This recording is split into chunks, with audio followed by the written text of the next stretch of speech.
Hey guys, it's TRIZE here. So Automation with their newest 4.2.23 engine designer update caught me off guard recently. They released this update about a couple of days ago and they added and changed a lot of things. I'll go over some of those changes along the way, so first things first with this new update, they did add a few car bodies, which one of them is the 1985 European type of sedan and hatchback. If I go down here to the 1985 section, here we got, I believe, right here, the Juliet. See, the Juliet 1985, you got the sedan models, the hatchbacks, and all that good stuff for the 2.4 meter wheelbase, 2.7, 2.5, 2.8, and these four. And scrolling down near to the bottom, we got ourselves a 1944 type of vehicle. I think it's called like the Bug or something like that, the game calls it. So it's 1944 and it's right around I'm a little bit too far here. So three different wheelbases from the 2.7 meter, 2.8, and the 3 meter wheelbase version, just all either a sedan or a coupe. I think they're all coupes. So here's a sedan, and these are pretty much all coupes, if I'm right. There's some wagons and fastbacks, and oh my god, a lot of different ones to choose from. Sheesh. And lastly, the other third body that they added, pretty much replaced some of the cars on here, is a 1980s Le Mans prototype. I think you can see right here, 1980, but this is the mod version. So these are the standard ones, the 2.4, 2.7, 2.5, and 2.8 meter wheelbase LMP cars that we got right here. So there's a handful to choose from. We got ourselves a Targa, really like a homologation type of car we got here. So some Targas, some what? Freaking another Targa soft top, Spider hard top, and a Spider soft top convertible. Imagine an LMP that's a convertible. The FAA won't allow that one bit. So let's pick one of the new bodies on here. Let's choose the itty bitty looking hatchback that we got right here. Let's do the sedan version, the 5-door variant. So despite being an 80s body, let's just put just whatever panel material we want on here. So steel panel, monocoque chassis, galvanized steel, and what's interesting, you can now see the mid-transverse, mid-longitudinal, and sometimes the rear longitudinal engine placements despite not having the right type of chassis or body type for this here vehicle. Let's do front transverse with a push rod. Really, they have this showing on here despite not being able to click it? Alright, double wishbone front, do double wishbones front and back. And for the engine, well, right away after I choose, let's do an inline 4 engine made of cast iron with the bore. Well, first things first, you could drop this bad boy down to 40 millimeters. I swear to God. Max bore, minimum stroke, 120 millimeter bore, 40 stroke. We're not going to do this, maybe for a video in the future. So let's be kind of realistic, maybe like a 1.5 liter or something like that. So right out here. The bore, 80.4 millimeters of the bore. The stroke at 73.8 millimeters to get the engine size of just about 1.5 liters of 1,499 cubic centimeters. And for the sake of realism, again, since it's the quote-unquote 80s, let's use a single overhead head cam 2 valve made out of cast iron. And right away for the bottom end, we got ourselves the varying capacity located over here instead of being on the right side of the screen. Crank cowl rods and pistons, let's do forged steel with maybe cast everything, and right here for the balancing mass, we could choose the none option, the harmonic damper, and balanced shafts. Let's do a harmonic damper for the heck of it, and we can see right here, you could choose how, I believe how strong the counterweight is, either make it strong as hell or not strong as hell. So I think it was like 110 was the default setting, so keep it at 110. And the bottom end, right away, we can see the massive differences with the compression, cam profile, springs and lifters, the VVT VVL profile, of course, and the VVL RPM. This is new, and the engine RPM limit, instead of being at the fuel system, which is totally different, now it's at the top end right here. So let's probably bump this down like a 9 point. Let's do like a 9.4 just starting out with VVT, maybe VVL because I never use VVL, and put the VVL, let's engage this to around 4,000 RPM of a engine RPM. For starters, 6,800. So for the fuel system, to pretty much go with our 80s type of styling, modernized 80s styling. So carburetor, let's do a 4-barrel single with the carb size. You can either do it as is, max this out, zero it out, but it depends on how much airflow is going through the carburetor. The manifold, standard bid, and the manifold size, either large or not large, like this slider here. And the fuel, we could of course choose unleaded,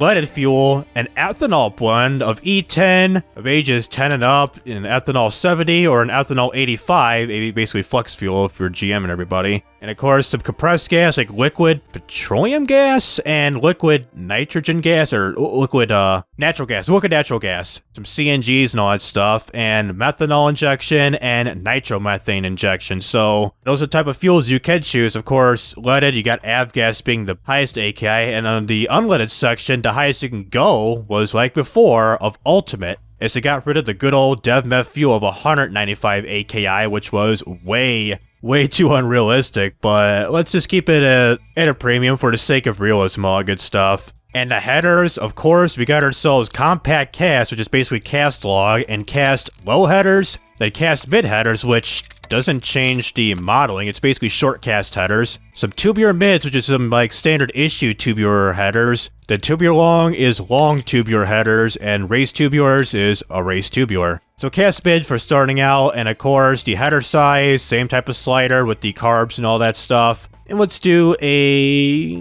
three-way cat, maybe none, reverse flow, and right away we got the flow graph we got here for the carburetor, manifold, the valves, headers, and the exhaust, all good stuff. And for the engine horsepower, we got, I think this is the volume or something like that. Right here, it's just 48.5 horsepower at 6.501 pounds per minute, which I got set to. So yeah, it's got itself a new type of graph for the power and torque, and of course, when we go here for friction means effective pressure. This was first implemented on the 4.2 update. When we go to the timing map, this will confuse everybody, including me, which will take some time to go over and get some use out of this, including the fuel efficiency map, which I believe is, let's see, max throttle of, like how efficient the engine is at a certain RPM and throttle input, I believe. That's how it goes. And then the flow utilized, this is kind of new, and fuel map. Yeah, those are the brand new graphs they got in this here game, including the 4 split mode with the power torque graph, the timing map, fuel efficiency map, and the flow utilized graphs. Less compression or a high octane fuel, so premium fuel ain't it cheap, so let's drop the compression just a tad.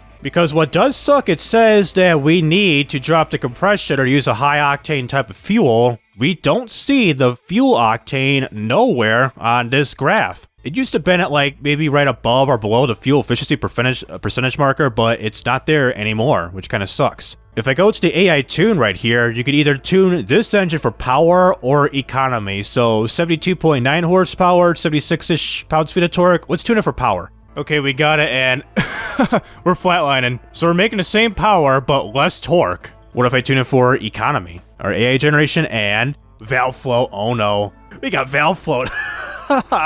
That sucks. Springs and lifters at a 5. Dude. 8-inch exhaust? What? I'd put an 8-inch exhaust. What the hell are you doing? What I just noticed, if you change the fuel octane for this here engine, like if I drop down to a regular type fuel, it goes from around 81.3 horsepower of 90 AKI to regular of 86 AKI. We drop down to 80.6 horsepower, which is kind of interesting. What if I jump to like a nitrometh, 171 horsepower? Now we're talking, but this is the wrong type of fuel, so we're not using that. You know, let's go flex fuel mode and do an ethanol blend. We'll do an E85 like some engines are like for like GM cars and everything, so it jumps up to 84-ish horsepower, almost 85, and this claims unutilized octane, so we'll increase the compression as so. Like cheat the game a little bit before they do some hardcore patching, so around an 8.8 compression will do. And still complains about unutilized octane, but if we do so, then we're gonna comply to this, but reduce power. But whatever, we're gonna finalize this engine here at 86.5 horsepower and 83.7 pounds-feet of torque. So give me here this engine right now.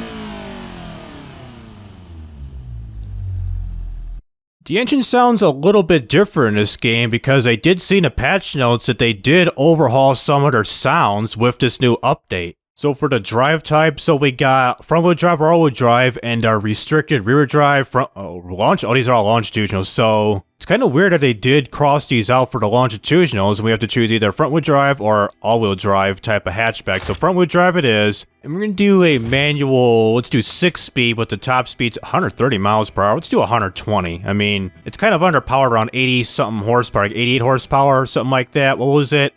86.5, so I think 120 will do. And pretty much everything is just pretty much the same for the majority of this here. Part of the game of like designing the rest of the vehicle before we get to the actual designing phase and all that stuff. Like the tire size, pretty much this is all the same, including except for the brakes here. Of course, the brakes itself haven't changed, but if you look here with the front force and rear force here, preferably with the front force, you can of course max it 150% like always, but if we drop down, the lowest you can go is 50 for the brakes. And I believe the rear, you can go all the way down to like 20% of it. Go to drum brakes, kind of like go to 270, and it's just drop these. Yeah, 20%.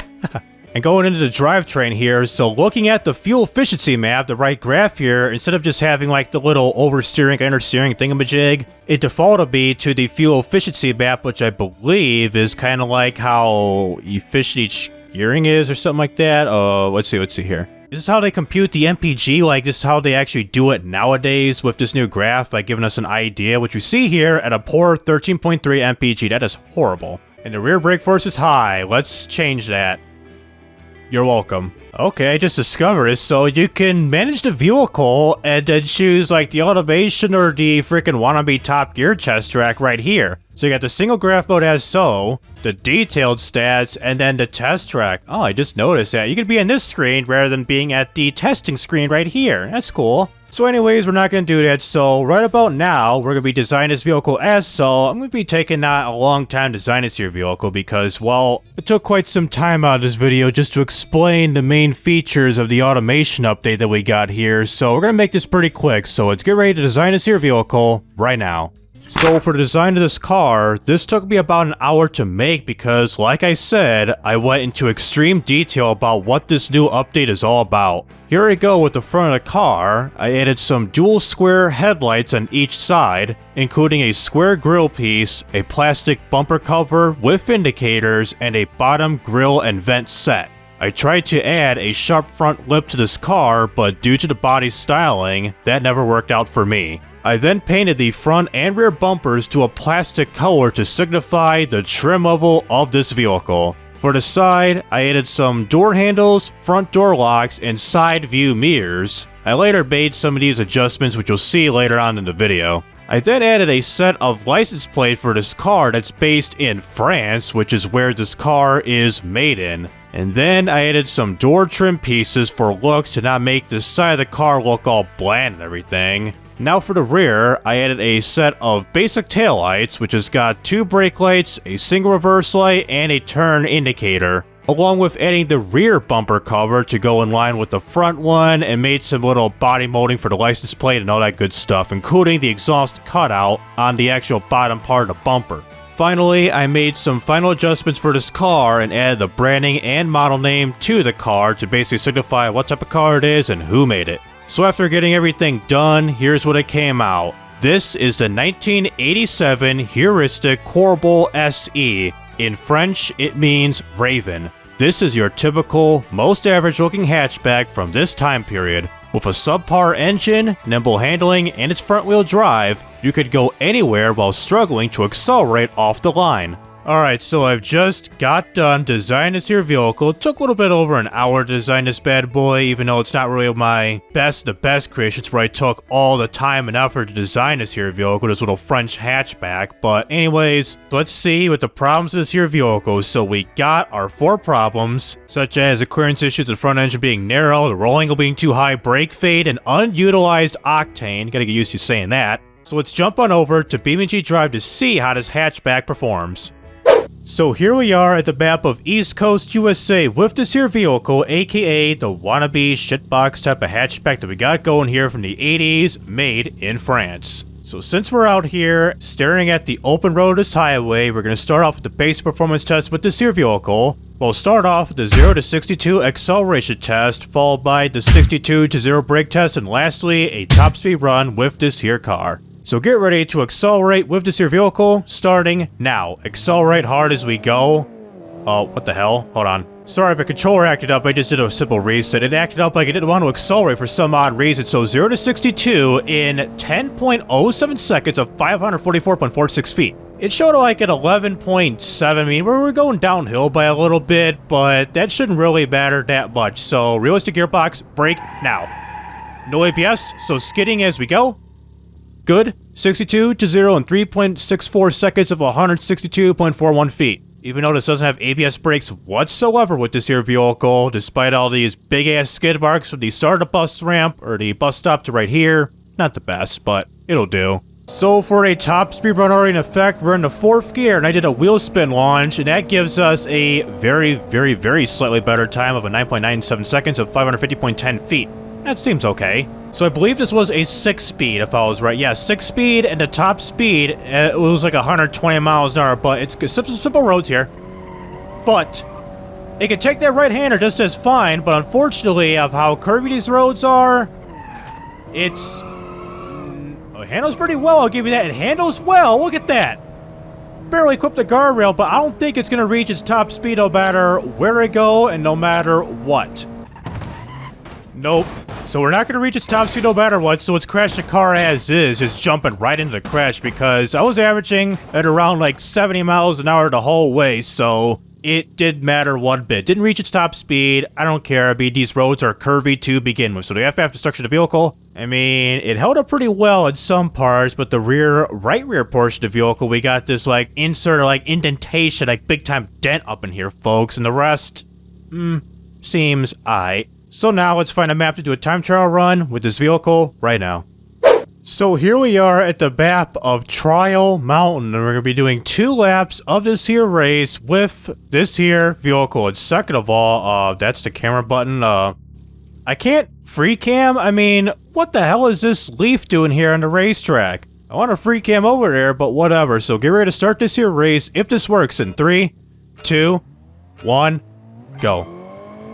And another wheel spin launch and the BeamNG upshift to downshift mentality. It didn't downshift right there, so that's good. Alright, so despite that tree in the start and finish line, there's no other like glitchiness or any crazy stuff happening with this here racetrack, so we're all good to go. And not only that, I haven't even raced this here racetrack in quite a long time. I think the last time... Oh, cripe. Bang, what a shot from Steph Curry. I would say the last time I raced here, I think it was like my old cars, my old channel. I think it was like the JMC Shoreline, the 50th anniversary edition of that car, which that car was intended to be like the 50th anniversary model of the 1957 JMC Shoreline, which is basically a Chevy Impala type of like look at that car from the old days of automation when UE4 came out, the UE4 version of the game. And then I later decided to make the 50th anniversary model, which is like the more modernized version of that car, to celebrate its 50th anniversary of that model. And I raced on here for about a couple laps. I think it's where that, Jesus, 4-minute time, get off the wall, came from. So coming up to the chicane that's no longer here in Gran Turismo 7, they made this like a very tight, like, hairpin corner back there, not a chicane where you ramp yourselves up that little hill right there, which you can't do that anymore. So our first lap time is a 2 minutes, 43 seconds, 21 milliseconds. Not bad. And even just driving this here vehicle at this here track at Trial Mountain, this feels like an actual like basic-ass Gran Turismo type of race where you're just racing with like average cars just starting out the game. Like it's what, the first couple missions of the career mode, and you're racing these here basic holy understeer cars. Imagine understeering at like 15 miles an hour making a sharp right-hander. Coming through the chicane yet again, these little bends here. We're not going to ramp ourselves at 100-something miles an hour, launch ourselves 300 feet in the air. So our final time with the second lap, a lot better, of a 2 minutes, 33 seconds, 122 milliseconds, of a total time of 5 minutes, 16 seconds, 143 milliseconds. In his first place car, the Shoreline, no, the Quartz, the Winnow Quartz by JDM, 90s JDM car, which has the gentleman's agreement limit of 276 horsepower. So, hide the UI, and camera crash as is. In the wall we go. Something is, what is that coming out? Like the front part of the bumper or something that came loose and became like a sharp-ass polygon? Why is the engine still running after, what, an 80-something mile-an-hour collision? Let's back up. We cannot, so it's been destroyed. Okay, interior type of freaking sauna we got going here, and goddamn, this engine's been pushed back. And if the engine's been pushed back like this, how's it still running? So final part of the video, let's jump on down to the good old car jumperee to see if this little French hatchback can take this type of brutal punishment. So take it to the top of the ramp right now. So here we are at the very top of the ramp with the exhaust smoking like crazy because of the cold weather or whatever. So we got a 3 light, a 4 light, and a 5 light. Get ready to accelerate with this here vehicle. Now, accelerate. With the new inline 4 engine sound implemented to the game in 0 to 62 in 6.71 seconds at 252.30 feet. That's more like it. 6th gear at top speed. Going beyond top speed, going frickin' VTEC up in here to KA20 or something like that. 137 mile an hour launch. Let's see. Everything as is. Roll it over. Flip it over. Almost landed our 4 wheels right there, so we're still flipping as so. End over the pool. The answer is almost rebounded off the damn lifeguard tower, back into the pool. So let's find some flat land to look at the aftermath destruction of the vehicle without slamming into everything. So drop now. Boom, on our 4 wheels. So look at the vehicle. We got ourselves at the front some things like exposed, and what is this? Is this like a sharp loose polygon like going all over the place and like discoloring itself, or something turned inside out right here? They get turned inside out. It's interesting. So elsewhere, and oh my god. Right side looks pretty brutal right up in here. The rear, yeah. Left side, not as much. And lastly, can it drive? Sort of? We're steering, so... It's front-wheel drive, so we're okay. I mean, coolant's leaking, so it's... Well, we can't steer, so it's gonna overheat real soon, so let's not do that here, folks. So for the final part of the video, as I drive down as so at the top of the bridge here, we're going to be driving as fast as we can and crash into the final bridge pillar at a very high speed to get a high-speed crash test going. So we got a worst 0 to 62 of 9.53 seconds, almost like what I got in flat land at East Coast, USA. So hop the curb. Top speed. Did the exhaust just pop? So 127 miles an hour. So let's do 100 times, 16 times 2. 16 times, is this 16? It shows 100, are you kidding me? So here's the vehicle, going through the, not through, but into the pillar as we go. There goes some of the mirrors. The rear tires are still spinning, and we come to a complete stop, and, oh, you can slow down beyond, oh, I never do this. 50 times slow-mo, 32, 16. Oh, that's nice. You can actually get better precision. Oh, I never knew this. So we got real time, 1.33, a third? 2 times 4, 8, 16, 32, 50, 100, 2, 5, 1,000 times slow-mo. I never knew that. So the engine still runs. We are going at a speed of, it was going 9 miles an hour. Now we're at 6. What if I e-brake? No, the regular brakes. Dead stop. Okay. Can it drive? No, but we're doing a sick-ass burnout as the engine is still alive, and we got this weird look at the front of the vehicle, and elsewhere, not as much in the rear, looks kind of okay. That's interesting. So that'll do it with automation and BeamNG.drive with the Heuristic Corbel SE. For a vehicle like this that demonstrates the newest update of Automation's version 4.2.23 engine designer update, I'd say this vehicle is not that bad, like in terms of like performance of a basic 1980s hatchback, despite being set to the year of 2012 to show the newest features of the game. So the styling, it's pretty much basic, as it took me about an hour to make this car, which is my best creations, if you've been following me for a while. So basically design, basic performance, and all that good stuff. And for those who are interested in this type of content, please be sure to like and subscribe so you won't miss out on any videos like this in the future, and also check out my social media down in the description below. So this is TRIZE, rising up, and signing out.